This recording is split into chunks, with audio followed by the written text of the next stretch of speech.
Ladies and gentlemen, we're going to talk about Wonder Woman.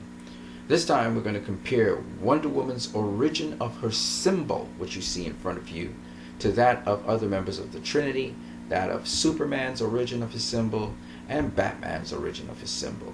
And we'll even talk about their outfits as well. Let's talk about Wonder Woman first of all, the origin of this symbol. First of all, if we look at this symbol, it is in the form of an eagle. And an eagle represents freedom. And we'll talk a little bit more about that. But also you see the wings of the eagle here. These are the wings here.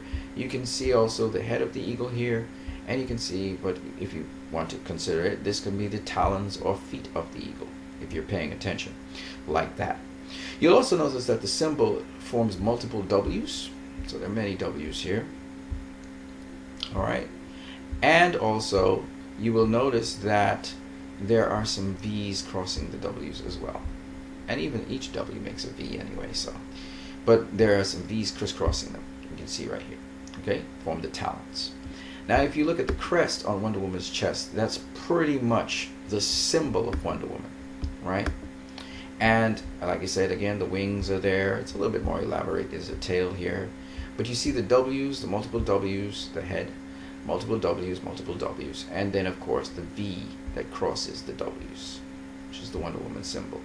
Now, what's interesting about this symbol is it's absolutely the same symbol that you see on the crest of Wonder Woman's mother, Queen Hippolyta. They're the multiple W's. All right, you can see them all the way through. There's some of them kind of a little bit camouflaged, but for the most part, you see the W's. There's another one there, going back that way, and so forth. And they're also crisscrossed by the V's going down to her tail. A little bit more plumage on this one, but it's again in the motif of an eagle. Now, why the motif of an eagle? According to Queen Hippolyta, the Amazons were there to show men love, and then they were put enslaved at a certain point by mankind.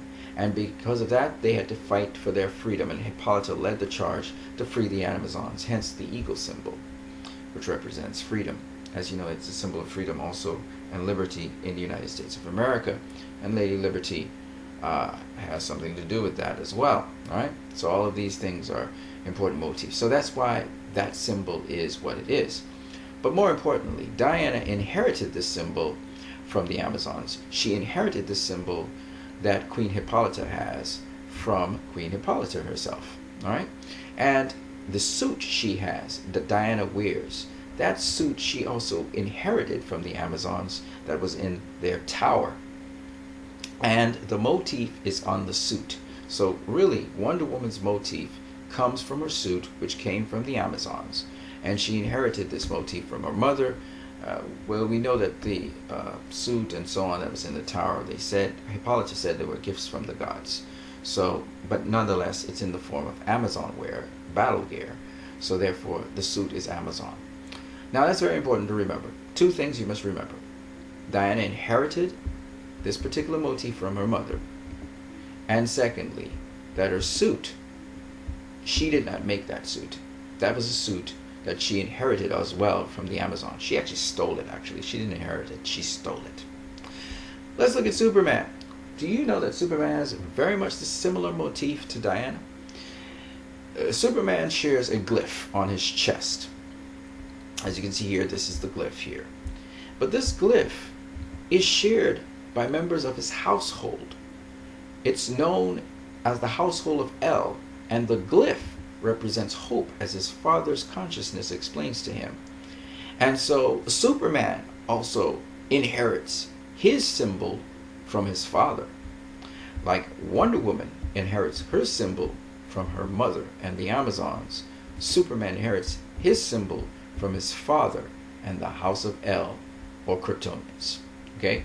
He also did not create his own suit like Diana. He also inherited his suit. His father's consciousness made it on the ship, and there Superman wore it.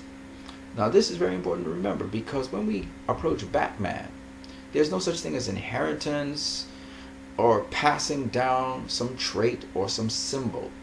Whereas Wonder Woman represents liberty and Superman represents hope, Batman is one who has a symbol that is completely different to Superman and Wonder Woman.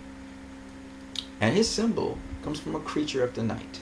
It comes from the bat. As you can see here, bats are hanging upside down. You can see their eyes there.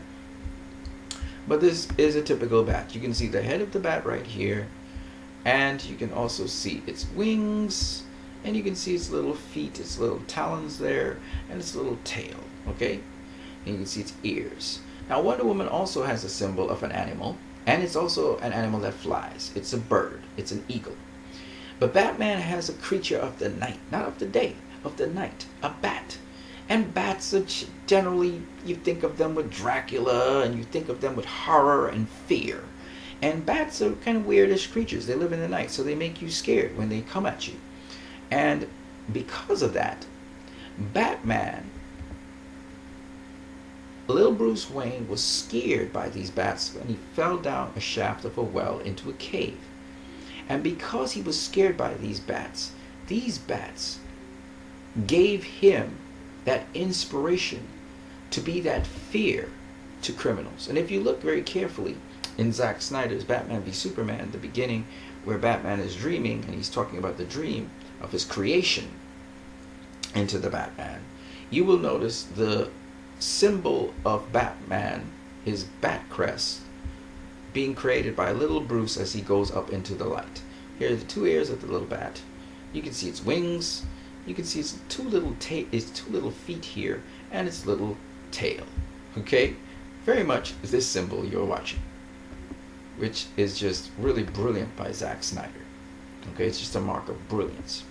Now, the other very interesting thing about Batman is that he made his own suit. The bat suit was created by him. So the symbol was created by him. Okay? He was inspired by bats. And the symbol of fear was created by him, as well as his symbol, his suit. He created his own suit. Now, some people think that Batman doesn't do anything, that Alfred has to do everything for Batman. And if you really watch Batman v Superman, you will realize that Batman is very capable of creating weaponry and actually did create most of his technology and his weaponry himself.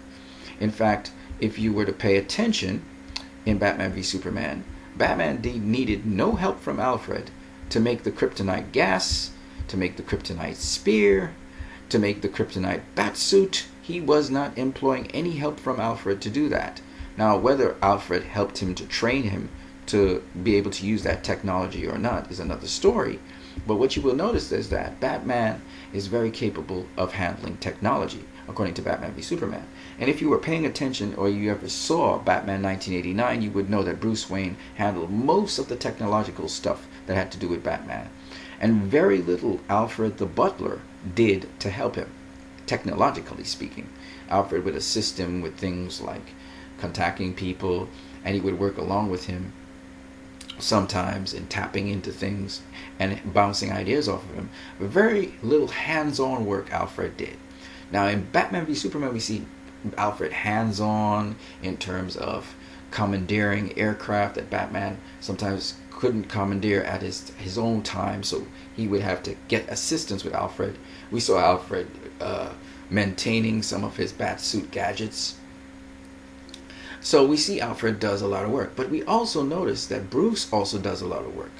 And Bruce works in tandem with Alfred in Batman v Superman. We see that Alfred is his partner, and that Bruce serves up Alfred coffee, and Bruce actually brainstorms with Alfred on things. Bruce communicates with Alfred all the time, and it seems as though, therefore, Bruce and Alfred work hand in hand. Alfred helps Bruce, sometimes maintains cars, maintains vehicles, checks out what needs to be done. And Bruce sometimes helps Alfred the same way, or even does his own tech. So I have the feeling that Bruce is very competent in making technology, and even he may have been the architect behind creating the suit. Even when you look at Christopher Nolan's Batman, he works in tandem with Alfred to build up the technology for his suit. Again, Alfred and Bruce kind of working hand in hand there as well. So it's not really surprising that Bruce would create his own suit with the aid of Alfred. And I wouldn't be surprised Alfred taught Bruce everything he knows about technology and all these things, because Alfred's really up to speed with all of that stuff as well. But what I'm saying is that Bruce and Alfred, they work together, and they brainstorm with one another, and they talk different things. Okay, and while Alfred was very sarcastic in Batman v Superman, which was very interesting to see him kind of edgy like that, Alfred loves Bruce to death, but you can tell that Alfred wants Bruce to have a family. And you saw that motif not only in Batman v Superman, you saw it in Batman 1989, you saw it also in Batman Returns 1992. You also saw it in Christopher Nolan's trilogy, Batman Begins. You saw it in The Dark Knight. You know, Alfred always wants, you saw it in The Dark Knight Rises, Alfred always wants Batman to settle down, have a family, have some kids, so he can continue the legacy onwards, the Wayne legacy. So it's just interesting. You see it also in the comics as well. But the interesting thing about Batman is Batman created his own symbol. He created himself as a crime-fighting anti-hero. Okay, so Batman's a little different. His symbol and the origin of his symbol is different to Superman and to Wonder Woman. Whereas Superman and Wonder Woman sort of inherited the responsibilities, and their parents told them what they should be and what their purpose was. Batman was a self-made entity. And it's interesting that whereas Superman inspires and he's about hope, and Wonder Woman's about liberty and love, Batman is just not the same as them. He's about justice through fear. And he's a fair dude and he wants to get justice, but he has a more cynical cynical view of the world. He's much more, he thinks more sarcastically about people, as if he's looking to see where you are tricking people, where you are a deceiver. He wants to stop bad things from happening. Instead of trying to inspire people to do good things, Batman's more about stopping bad things. So his philosophy is a little bit different to Superman and Wonder Woman, and that makes him a little bit more hardened than those two, and he's a little bit more broken. He's obviously a broken dude.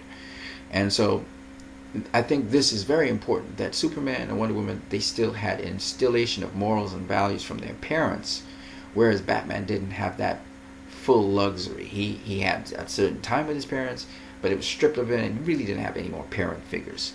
He had a sort of partner in life in Alfred, who was kind of a mentor to him, but never really a parent to him. So he was a real true orphan. Whereas Superman, Clark Kent, he wasn't really an orphan. He had parents, they instilled values. He had a family, even though it wasn't his particular family or parents. And with Wonder Woman, she also had parents. So both of those often, Superman was an orphan, yes, but he had a family. Wonder Woman was partially lost a parent, Zeus. She didn't know that. She was reared by two mothers. Okay, so she had that. Batman didn't have anybody. Alfred tried his best, but Alfred wasn't a parent, And so I just wanted to just give you those origins of the symbols, and also the interesting thing that Batman's more of a self-made kind of dude. So he made his symbol. He made his suit. Okay? He made himself a crime fighter. He's a self-made kind of dude. Whereas Superman's not self-made. He inherited, his purpose and his symbol. Wonder Woman also inherited her purpose, and she embraced it fully, and her symbol. All right?